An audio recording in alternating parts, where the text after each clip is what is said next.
আল্লাহ রাব্বুল আলামিন বলেন কতগুলো মানুষ সেদিন আল্লাহর সামনে মাথা নিচু করে দণ্ডায়মান হয়ে যাবে, আর তারা সেদিন বলবে ওয়ালাউ তারা ইদিল মুজরিমুনা নাকিসু রুসিহিম ইনদা রাব্বিহিম রব্বানা আবসারনা ওয়া সামি'না ফারজি'না না'মাল সালিহান ইন্না মুকিনুন। জোরে বলেন আল্লাহু আকবার। ভাইরা আমার, আল্লাহ রাব্বুল আলামিন বলেন সেদিন কতগুলো মানুষ আল্লাহর সামনে মাথা নিচু করে দণ্ডায়মান হয়ে যাবে, আর সেদিন তারা বলবে রব্বানা, হে আমাদের রব, আবসরনা, আজ আমরা দেখে নিয়েছি, ওয়া সামি'না, এবং কানে শুনে নিয়েছি, ফারজি'না না'মাল সালিহান ইন্না মুকিনুন। আল্লাহ একবার দুনিয়ায় আমাদের পাঠিয়ে দাও, ভালো ভালো কাজগুলো করে আবার তোমার কাছে ফিরে আসব। এখন বলেন ভালো কাজ করার সুযোগ দেবে তো নাকি? সুযোগ পাবো না। শুধু একবার চোখটা বন্ধ হলে বোঝা যাবে কত বড় পণ্ডিত ছিলাম আর কত বড় হোমরা জমরা ছিলাম। চোখটা শুধু বন্ধ হলে বুঝতে পারবো আজ আমরা সমাজে অন্যায় অত্যাচার করে বেড়াচ্ছি, আল্লাহর আইন লঙ্ঘন করে চলছি। প্রিয় ভাইরা আমার, এজন্য কোরআনুল কারীমে এক জায়গায় বলা হয়েছে তাআওয়ানু আলাল বিররি ওয়াত তাকওয়া, তোমরা পরস্পরে তাআওয়ানু আলাল বিররি ওয়াত তাকওয়া, আল্লাহর কাজে এবং ভীতি অবলম্বনের ক্ষেত্রে তোমরা পরস্পরে সহযোগিতা করো। আমরা কি করি? আমরা একে অপরে শুধু কে কত বড় মস্তান এটা আমরা দেখি, সমাজে কে কত বড় মস্তান। আসলে এত চালাক হয়ে গিয়েছি, চালাকি করতে করতে আমরা স্বয়ং আল্লাহর সঙ্গে পর্যন্ত চালাকি শুরু করেছি, ঠিক কিনা বলেন? আমার ভাইরা, সব চালাকি করব কিন্তু একদিন আল্লাহর কাছে আমাদের উঠতে হবে না? উঠতে হবে তো ভাইরা আমার। এরপরে যখন আল্লাহ রাব্বুল আলামিনের কাছে এই আবেদন করব, আল্লাহ রাব্বুল আলামিন তাদের জবাবে বলবে ওয়ালাউ শি'না লাতাইনা কুল্লা নাফসিন হুদাহা ওয়ালাকিন হাক্কাল কওলু মিন্নি লা'আমলা'আন্না জাহান্নামা মিনাল জিন্নাতি ওয়ান নাসি আজমাইন। আমার ভাইয়েরা, আল্লাহ রাব্বুল আলামিন বলেন, আর সেদিন যদি আমি হেদায়েত দিয়ে দিতাম, আমি আল্লাহ রাব্বুল আলামিন সেদিন হেদায়েত দিতাম, কিন্তু আজ আমি আল্লাহ আমার প্রতিশ্রুতি পূর্ণ করব। আজ আমি আল্লাহ রাব্বুল আলামিন জিন এবং মানুষদেরকে জাহান্নামে ভরপুর করব। আমার ভাইয়েরা, আমাদের মতো দুর্বল বান্দা আজ দুনিয়ায় চলতে গেলে প্রচন্ড গরম হচ্ছে, প্রচন্ড গরমে সহ্য হয় না।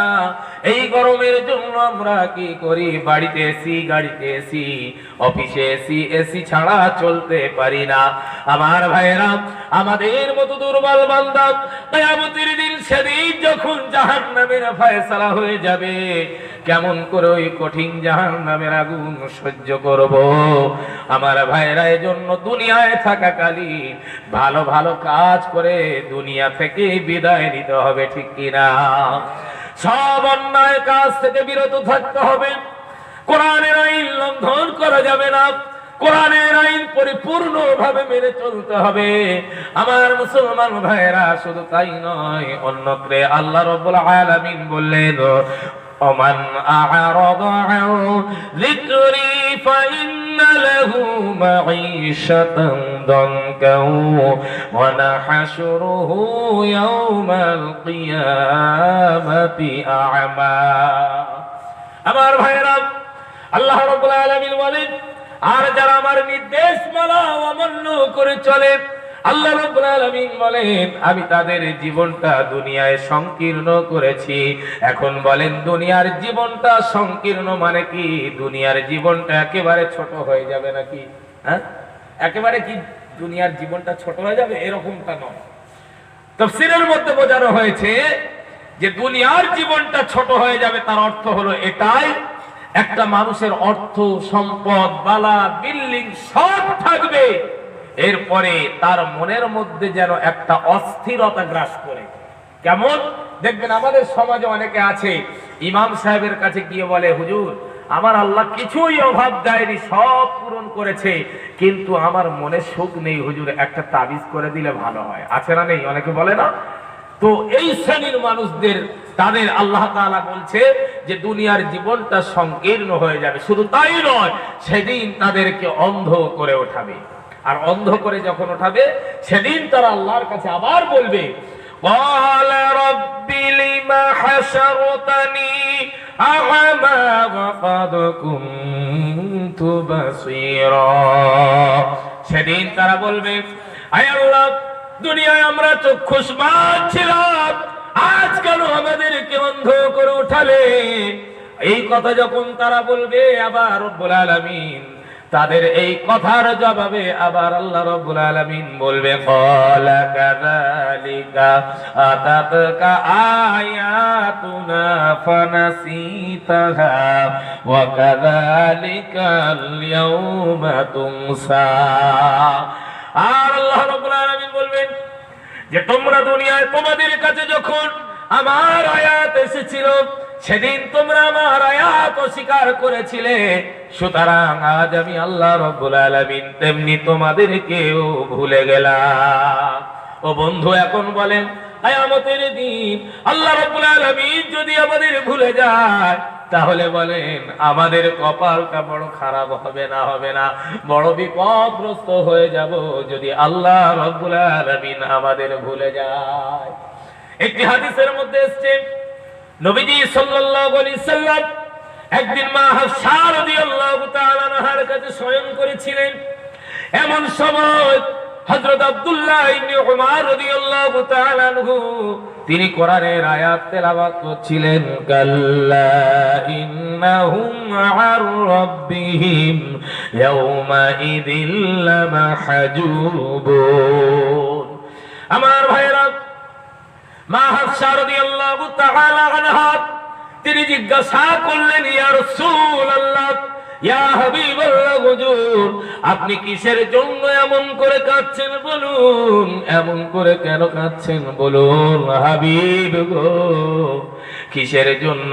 শরীরে কি কোনো যন্ত্রণা হচ্ছে না? কষ্টের কারণে আপনি কাঁদছেন বলুন।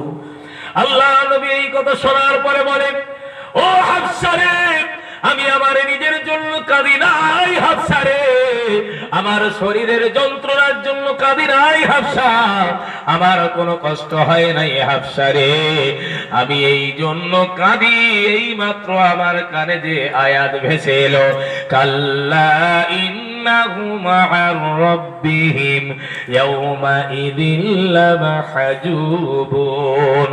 ও হাফসা রে, এই জন্য আমি নবীজি কাঁদছি। কিয়ামতের দিন, মুসিবতের দিন, আমার কতগুলো উম্মত তারা যখন আল্লাহর সামনে হাজির হবে, আল্লাহ রাব্বুল আলামিন তাদেরকে দেখে সেদিন পর্দা করে দেবে রে হাফসা। এই জন্য আমি নবীজি আমার উম্মতের চিন্তায় কাঁদি, আমার উম্মত কেমন করে সেদিন মুক্তি পাবে? জোরে বলেন সুবহানাল্লাহ। আমার ভাইয়েরা, এখন বলেন নবীজিও সারাটি জীবন উম্মতের চিন্তা করেছেন না করেননি? করেছেন তো নাকি? আজ এই যে ঈদে মিলাদুন নবী, আমার নবী সকল সময় উম্মতের জন্য কেঁদেছেন। যাক, বিষয়টা ভিন্ন, আমি আবার ফিরে আসবো ইনশাআল্লাহ। আমি বলেছি যে প্রসঙ্গে আয়াত রেখেছি, ওই প্রসঙ্গেই আলোচনা হবে। আলোচনা অসুবিধা হচ্ছে কারণ? আমি আপ্রাণ চেষ্টা করব কোরআন তুলে তথ্য সমৃদ্ধ আলোচনা রাখার। কারণ কোরআন থেকে যদি আলোচনা করা হয়, আব্বা যুবকেরা, কোরআনের আলোচনার একটা মজা নেই? মজা আছে তো। কারণ কোরআনের আলোচনা কোনোদিন পুরানো হয় না, যত আলোচনা করবেন কোরআনের আলোচনা নতুন থাকে। জোরে বলেন সুবহানাল্লাহ। কোরআন বড় মজার জিনিস। এই কোরআন পৃথিবীতে আজকের কোরআন বিলুপ্ত করার জন্য, কোরআনকে শেষ করার জন্য বেদিন বেঈমানেরা আপ্রাণ চেষ্টা করে যাচ্ছে না? যাচ্ছে না? আজকের মিটিয়ে দেওয়ার চেষ্টা করছে, কিন্তু কিয়ামত পর্যন্ত এই কোরআন দুনিয়াতে মেটাতে পারবে? সবাই বলেন পারবে? আল্লাহ রাব্বুল আলামিন নিজেই বলেছেন, ইন্না নাহনু নাযালনা যিকরা ওয়া ইন্না লাহু লাহাফিজুন। জোরে বলেন না সুবহানাল্লাহ। আল্লাহ বলেন এই কোরআন আমি অবতীর্ণ করেছি, আমি নাজিল করেছি, এরপরে এই কোরআনের হেফাজতের দায়িত্ব, সংরক্ষণের দায়িত্ব আমি আল্লাহ নিজেই গ্রহণ করেছি। জোরে বলেন সুবহানাল্লাহ। এর হেফাজতের জন্য কোন মানুষ কি জামিনদার? কোন মানুষ দায়িত্ব নেয়নি। সুতরাং এই কোরআন কিয়ামত পর্যন্ত পৃথিবীতে কেউ শেষ করতে পারেনি আর পারবে না। কারণ একটা ঘটনা বলে নি, আমরা জানি যে মিসেস অ্যাসেলিমি নাম শুনেছিলাম না? মিসেস অ্যাসেলিমি